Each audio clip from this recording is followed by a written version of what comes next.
ان کے نام بھی ایسے ہیں کہ نام سنتے ہی سمجھ میں آئے کہ لعنت کے علاوہ کچھ ہو ہی نہیں سکتا. تو اس نے کہا کہ بھئی دنیا کیا ہے، ہمیشہ ہمیشہ رہے گی، یہ ختم ہونے والی نہیں. تو ایسے بے شمار. اب ہم ان تمام کے تمام فلاسفہ کے ان افکار کو جو اسلام سے متصادم ہے، جو انسانی عقل کے خلاف ہے، جو آج کی ماڈرن سائنس کے بھی خلاف ہے. آج کی ماڈرن سائنس نے کوئی بھی نظریہ دنیا کے اندر میں جو سائنس کی روشنی میں وجود میں آتا ہے، اس کی عمر ہوتی ہے 20 سے لے کر 40 سال. کتنی عمر ہوتی ہے؟ اس کے بعد وہ عام طور پر ایسا ہوتا ہے کہ وہ ٹوٹ جاتا ہے. کیوں؟ اس لیے کہ وہ تجربات کی روشنی میں ہوتا ہے. بعد میں آنے والا مزید تجربہ کرتا ہے تو یہ غلط تھا، یہ صحیح. اس کے بعد ایک آئے بولے نہیں یہ بھی غلط، یہ صحیح. اسی لیے ایک ہوتا ہے نظریہ اور ایک ہوتی ہے صداقت. دونوں میں فرق ہوتا ہے، جس کو انگریزی کے اندر میں کہتے ہیں تھیوری. نظریے کو کہا جاتا ہے اور صداقت کو فیکٹ کہا جاتا ہے. ہم کو انگریزی اصطلاحات کا جاننا بھی ضروری ہے. کیوں؟ اس لیے کہ جو ہمارا مخاطب ہوگا جدید تعلیم یافتہ، اس کو آپ نظریہ بولیں گے تو سمجھ میں، اس کو تھیوری بولیں گے تو اس کے دماغ میں تھیوری بیٹھے گی. اس کو آپ صداقت بولیں گے تو سمجھ میں نہیں آئے گا. اس کو آپ بولیں گے فیکٹ تو اس کا ہوگا سمجھ میں آئے گا. تو اس لیے ہمارے لیے ضروری ہے کہ ان کی ضروری اصطلاحات کو بھی ہوں. دیکھو آپ مودودی صاحب کو دیکھو، ذاکر نائک کو دیکھو، وحید الدین خان کو دیکھو، یہ لوگ کیسے معاشرے کے پڑھے لکھے طبقے پر اثر انداز ہوتے ہیں. اس لیے کہ ان کی زبان میں بولتے ہیں. تھوڑا سا بولیں گے اور اس میں انگریزی ورڈ کیا کریں گے، وہ ملا دیں گے، کیونکہ وہ ان کو سمجھ میں آتا ہے. ان کو گاڑی اردو سمجھ میں نہیں آتی. عربی تو بہت دور کی بات ہے، عربی تو بہت دور کی بات، اردو بھی ان کو سمجھ میں آتی نہیں. یاد ہے اس بنا پر ہمیں ان کی بھی کچھ چیزیں، ان کے الفاظ ان کو سمجھانے کے لیے. کیوں؟ اس لیے کہ یہ ہم اپنے سمجھنے کے لیے نہیں سمجھ رہے.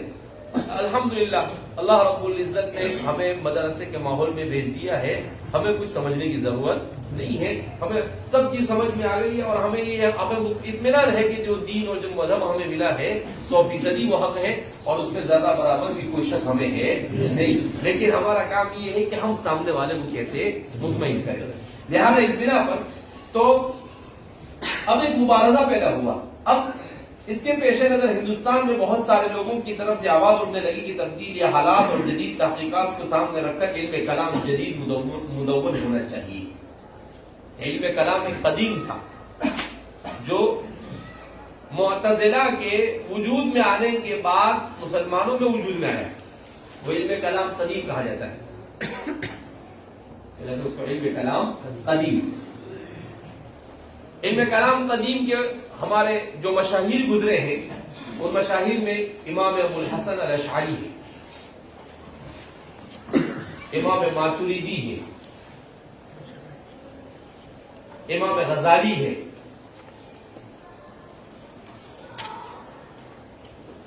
امام اصفرائینی ہے، امام الحرمین الجوینی ہے، امام تفتازانی ہے. یہ سب متکلمین اسلام ہیں. انہوں نے اسلام کو عقلی انداز میں اپنے زمانے میں اسلام کا دفاع کیا اور عقل کی روشنی میں اسلام پر جو اعتراضات قائم کرنے کی کوشش کی گئی اس کا انہوں نے مقابلہ کیا. اب اس کے بعد جب سائنس وجود میں آیا تو اب لوگ یہ کہنے لگے کہ اب علم کلام جدید وجود میں آنا چاہیے تاکہ اسلام پر عقل اور علم کی راہ سے وارد ہونے والے اعتراضات کا عقلی اصولوں پر جواب فراہم کرنا مہیا ہو سکے. کہ بھئی کس طریقے سے سائنس کے راستے سے اعتراضات ہو رہے اس کا جواب دیا جاوے، جدید عقل کے راستے سے جو اعتراضات کیے جائے ان کا جواب دیا جاوے. اکثر لوگوں کا اس مشورے سے مقصد حکیم الامت حضرت مولانا اشرف علی صاحب تھانوی رحمۃ اللہ علیہ کے بیان کے مطابق یہ ہوا کرتا تھا کہ شرعیات علمیہ و عملیہ جو جمہور کے متفق علیہ ہیں اور ظواہر نصوص کے مدلول اور سلف سے محفوظ و منقول ہے، ان میں ایسے تصرفات کیے جائے کہ وہ تحقیقات جدیدہ پر منطبق ہو جائے۔ دیکھو یہ بہت عجیب بات ہے، حضرت تھانوی رحمۃ اللہ علیہ کی زبان تھوڑی مشکل ہوتی ہے، مگر اس کو اگر سمجھنے میں آدمی تو بہت ساری چیزیں کیا ہوتا ہے سمجھ لیتا ہے۔ اصولی بات ذہن کر رہتا تھا کہ دیکھو شرعیات علمیہ و عملیہ، کیا مطلب شرعیات علمیہ و عملیہ کا؟ یعنی اسلام کے عقلی اور اعتقادی مسائل، یہ علمیہ کی طرف اشارہ ہے، شرعیات علمیہ سے، اور عملیہ سے اسلام کے احکام کی طرف اشارہ ہے کہ شرعیات علمیہ و عملیہ جو جمہور کے متفق علیہ ہے۔ اب ظاہر سی بات ہے کہ اسلام کے اصول فقہ یہ بھی متفق علیہ ہے اسلام میں، اور اسلام میں علم کلام کی روشنی میں جو عقائد مرتب کیے گئے وہ بھی کیا ہے متفق علیہ ہے۔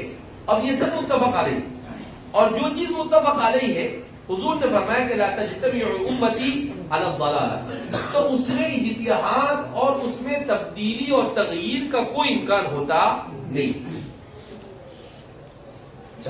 اب جو لوگ علم کلام جدید مرتب کرنے کا دعویٰ کر رہے تھے، اس کی ضرورت کو بیان کر رہے تھے، وہ کیا چاہ رہے تھے کہ اپنی جدید تحقیقات کے اوپر اس کو اس طرح سے منطبق کرے کہ اپنی منمانی چیز اسلام میں داخل کر دے۔ اب اس کو میں آپ کو مثال سمجھا، جیسے سر سید یہ 19ویں صدی میں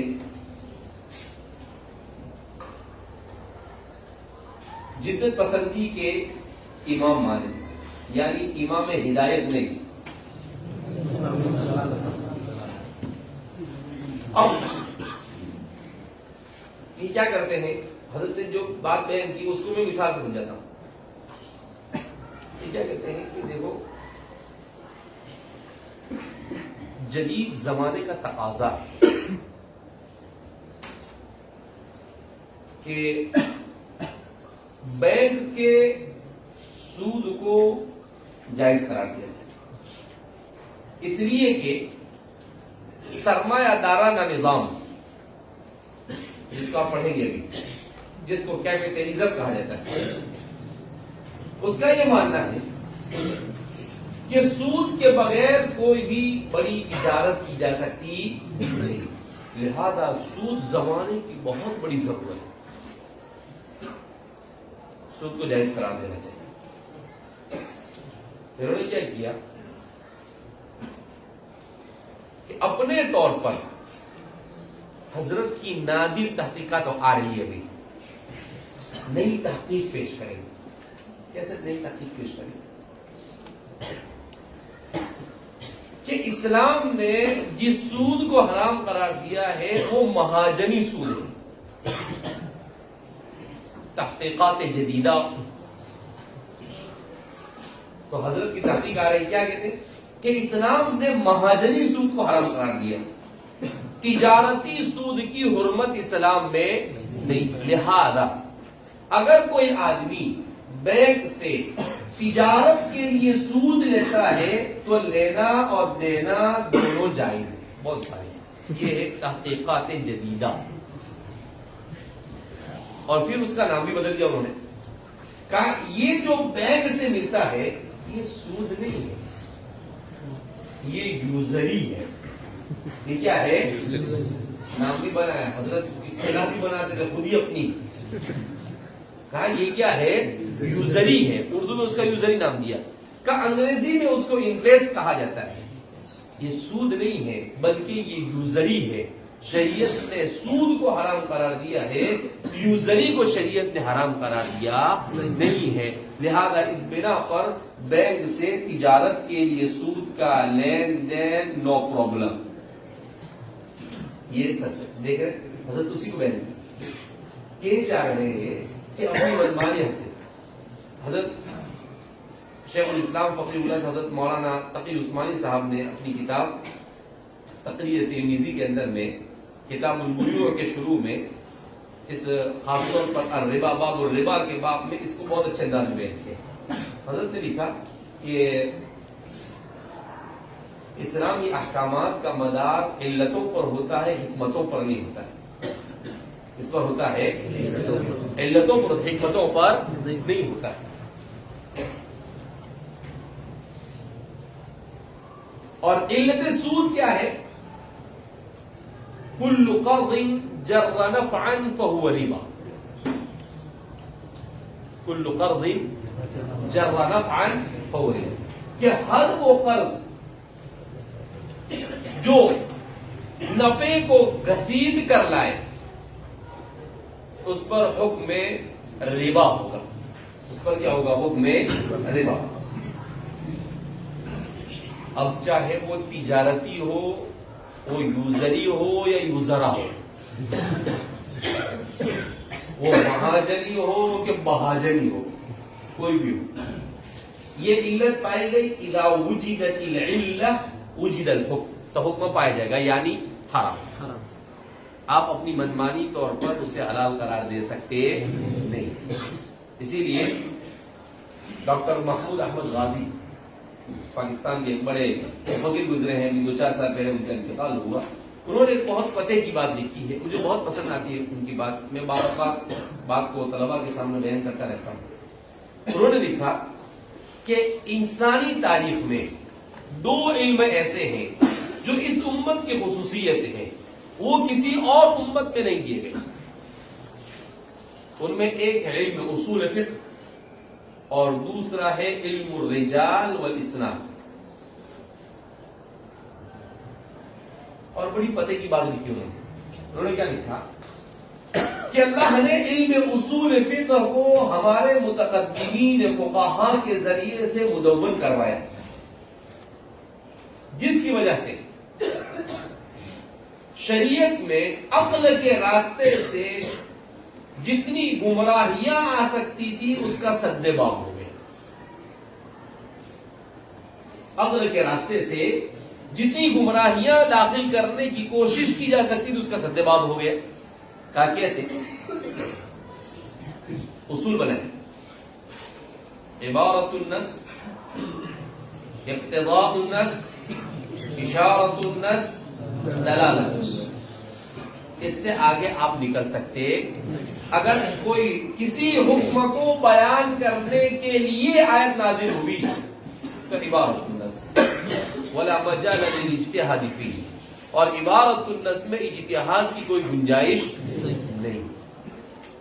احل اللہ البیع وحرم الربا، 100 سر سید بھی آ جاوے تو اس حرم الربا کو حلل الربا کر سکتے. عبارت النص کیا ہے؟ عبارت النص. اب اگر نہیں تو آپ اقتضاء النص سے، دلالت النص، اشارت، لیکن اس سے آگے آپ بڑھ سکتے نہیں. تو کہا کوئی بھی آدمی عقل کے دائرے کو متعین کر دیا گیا کہ شریعت اللہ کی کتاب کو اور اللہ کے رسول کے کلام کو سمجھنے کا دائرہ اتنا ہے، اس سے آگے آپ بڑھ سکتے. اس سے آگے بڑھے تو یوں سمجھ لے گا کہ آپ نے ڈیڈ لائن کراس کیا، یعنی آپ ناقابل قبول. آپ کی تحقیقات جدیدہ اس کو ایک ٹوکری میں باندھنے کا اور کسی کنویں میں کیا کر دینے کا، پھینک دینے کا، وہ امت میں تلقی بالقبول حاصل کر سکتی نہیں ہے. کہا اس علم نے عقلی راستے سے جتنی گمراہی آ سکتی تھی، علم اصول فقہ نے اس کو روک دیا. دوسرا علم اسناد اور علم رجال. نقل کے راستے سے اسلام میں جتنی خرابیاں آ سکتی تھی اس کو ان علوم حدیث میں علم رجال اور علم اسناد نے روکا. کیسے روکا؟ کہ کسی بھی بات کو بیان کرنے کے لیے آپ کو کیا کہنا پڑے گا؟ آپ کو بولنا. آپ نے کہا قال رسول اللہ صلی اللہ علیہ وسلم، آپ کو سوال ہوگا کہ حضور نے کہا، اس کی کیا گارنٹی ہے؟ آپ نے کس سے سنا؟ تو آپ کہیں گے فلاں سے سنا. چاند پٹک کرو اس کی. یہ جھوٹا ہے سچا ہے کیسا نہیں. آپ نے دعا کی یہ سچا ہے. اب یہ معلوم کرو اس نے کس سے سنا تو اس نے فلاں سے سنا. ایسا کرتے کرتے اللہ کے رسول تک پہنچا. کوئی بھی آدمی اپنی منمانی اس میں داخل کر سکتا. جو اسلام مجھ تک اور آپ تک پہنچا ہے اس میں 1% کا 1000واں حصہ بھی ملاوٹ نہیں. کیا بول رہا ہوں؟ 1% کا ملاوٹ کا سوال نہیں پیدا ہوتا. کوئی گنجائش ہی نہیں ملاوٹ. اللہ ہمارے محدثین کو اور فقہاء کو جزائے خیر دے. محدثین کتنا زبردست اہتمام کرتے تھے. ہارون الرشید کے زمانے میں عبد الکریم ابن العوجہ کو پکڑ کے لائے گئے. عبد الکریم ابن العوجہ واضح حدیث وضع کرتا تھا. کرتا تھا کیا کرتا؟ کہیں بھی بیٹھ جاوے اور خود ہی پوری سند بناوے اور سند بنا کر کے قال رسول اللہ صلی اللہ علیہ وسلم. محدثین نے شکایت کی ہارون الرشید کو کہ یہ بہت بھاری شخصیت ہے. لاؤ پکڑ کے اس کو دربار میں لائے. ہارون الرشید نے کہا کہ آپ حدیث وضع کرتے. اس نے اقرار کیا. اس کا حکم کیا ہے؟ محدثین اور فقہاء نے کہا یقتل. جو آدمی وضع حدیث کرے اسے قتل کر دیا.